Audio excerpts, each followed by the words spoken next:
This poem, If I Were a Prince, is for the Queen's mother. I love her. See, when I was younger, she would care for me as if I were her son. But she was my son. A warming glow surrounded her, and I would wonder whether it was a halo or a crown. The keys to the kingdom in one hand and a Bible in the other. A long robe held afloat by me and my brother. Our house is her domain. Ownership may belong to my parents, but it is hers to maintain, lifting every curse with disdain from the home. Whatever pain we experience in the day will be treated by her deliberate touch of majesty. Her majesty. How fitting a queen, who gave birth to another queen who then gave birth to me. But however royal she may be, her worth to me transcends a price. It seems I can do nothing that will offend her eyes. She calls me her best boy. Wanting to annoy my brother with this news, I found out that she called him that too. How can she have two? To confuse me?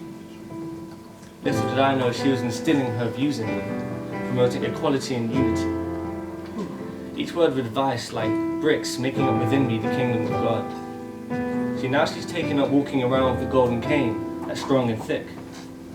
But others only ever see a wooden stick. And while others may see an old woman who seems sick, they don't see the healer beneath her skin. See, while I sit, she kneels.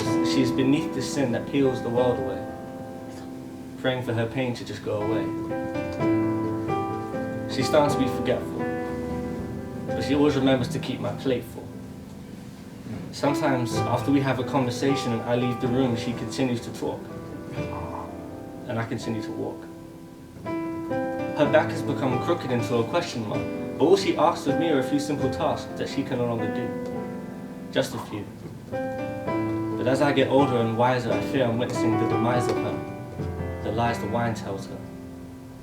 Each time she pours a glass, she sees an elixir of youth that will help her relive the past. A drop of bread for those she loved who are now dead. A drop of white for the faces she remembers in the night. She says it's for the pain. But even though she knows the blood of Christ cannot replace her own, she continues to drink. Sometimes in her eyes I think she sees a boy not grown.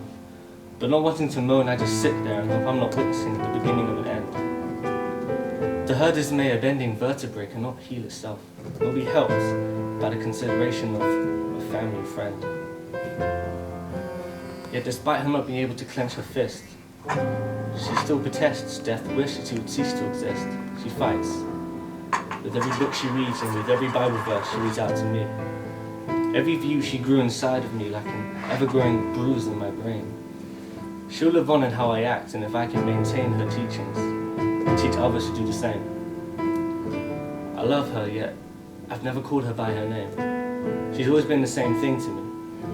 And if fame were to bless me in this game of life, I wish I'd always be the same to her. All bow to the Queen Mother.